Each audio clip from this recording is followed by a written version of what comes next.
Welcome, seekers of the Omnissiah's truth and guardians of sacred knowledge. I, humble Magos Archivus, a data priest of the Adeptus Mechanicus, have traversed the archives, communed with machine spirits, and unlocked the sealed records of ancient battles and fallen heroes, all to bring you the tale of the Primarchs, the Imperium, and the Emperor's sacrifice. This account, held in the most venerable recesses of Martian archives, speaks of noble Horus, loyal Sanguinius, and their battles upon Terra and beyond, a saga of valor, betrayal, and eternal consequence. Steel your spirits, for within these sacred data lie shadows as fierce as light. Prepare yourselves, faithful, to walk the paths of memory, for in each retelling the machine spirits rejoice. May the Omnissiah's wisdom bless our minds, and the Emperor's light guard our thoughts as we venture forth. Horus Lupercal was the first Primarch to be discovered by the Emperor of Mankind during the Great Crusade, an event that would set the stage for the rise and fall of one of the galaxy's greatest heroes and villains.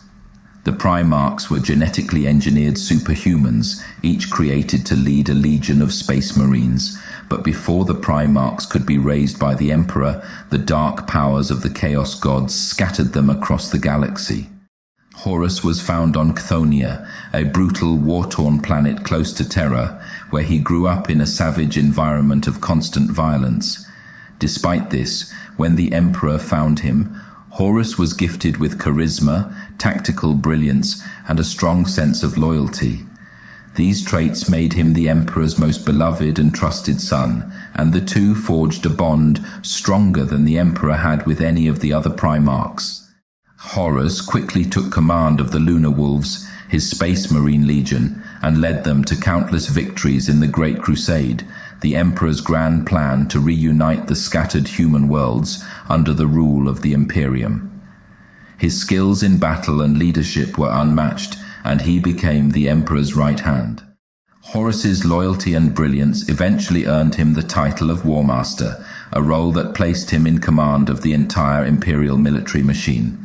This was a position of great prestige and responsibility, marking Horus as the Emperor's chosen leader in the ongoing crusade. Many of his Primarch brothers respected him, but some envied his rise to this position, sowing the seeds of discord. The burden of being Warmaster weighed heavily on Horus. His leadership was not only about victory in battle, but about managing the complex relationships between his brothers, some of whom, like Lorgar and Perturabo, harbored deep resentment toward him. Despite these challenges, Horus remained the Emperor's most devoted servant, determined to fulfill his father's vision for humanity. However, the Emperor's sudden decision to return to Terra to work on a secret project, later revealed to be the Webway Gate, left Horus feeling abandoned.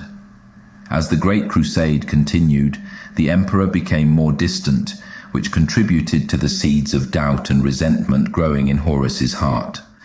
The turning point in Horus's life came during the Davin campaign, where he was gravely wounded by a weapon imbued with dark powers.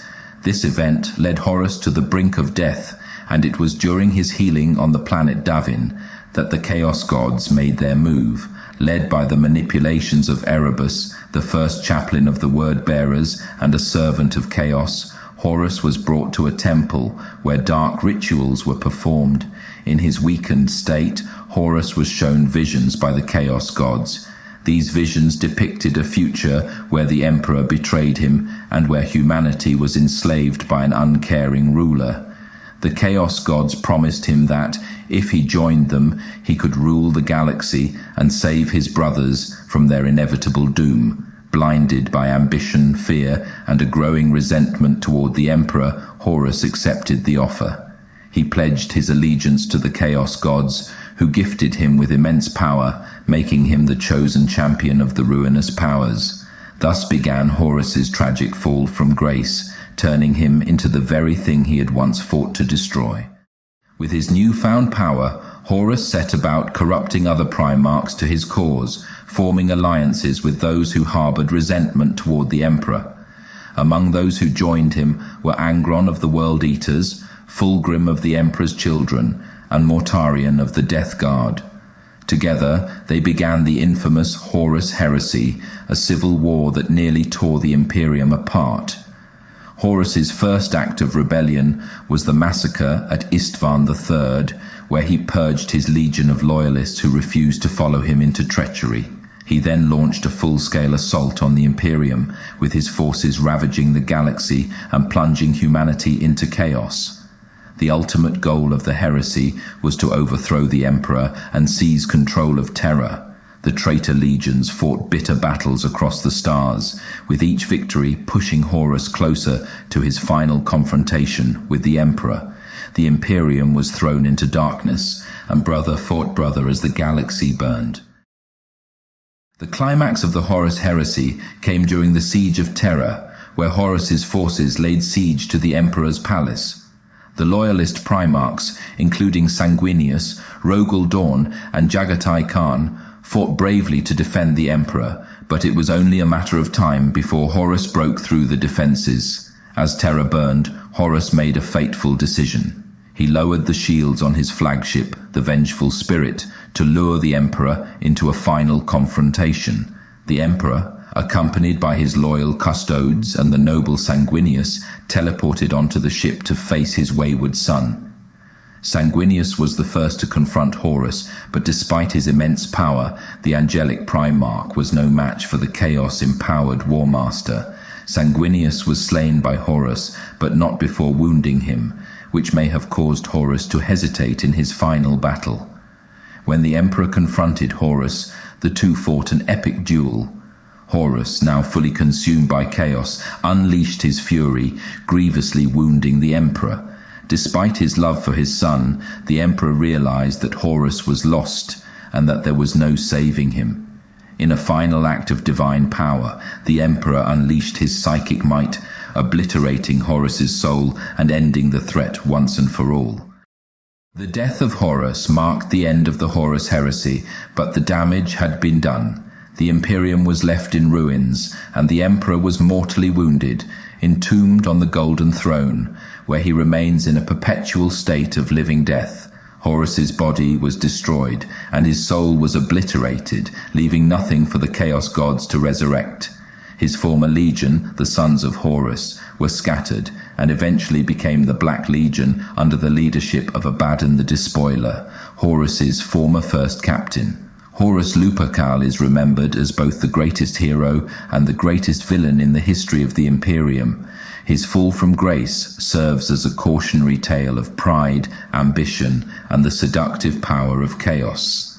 Even 10,000 years after his death, the shadow of Horus looms large over the galaxy, as the forces of chaos continue to wage their war against the Imperium in his name.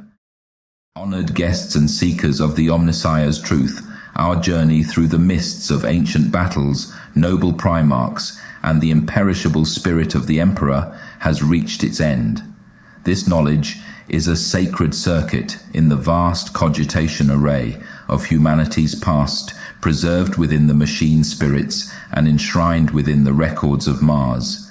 May you carry forth these accounts, ever vigilant, as beacons of enlightenment amidst the unyielding darkness. Comment below which tales of history you would like to have told. Like and subscribe. Farewell, and may the light of Terra guide you always. End of data transmission.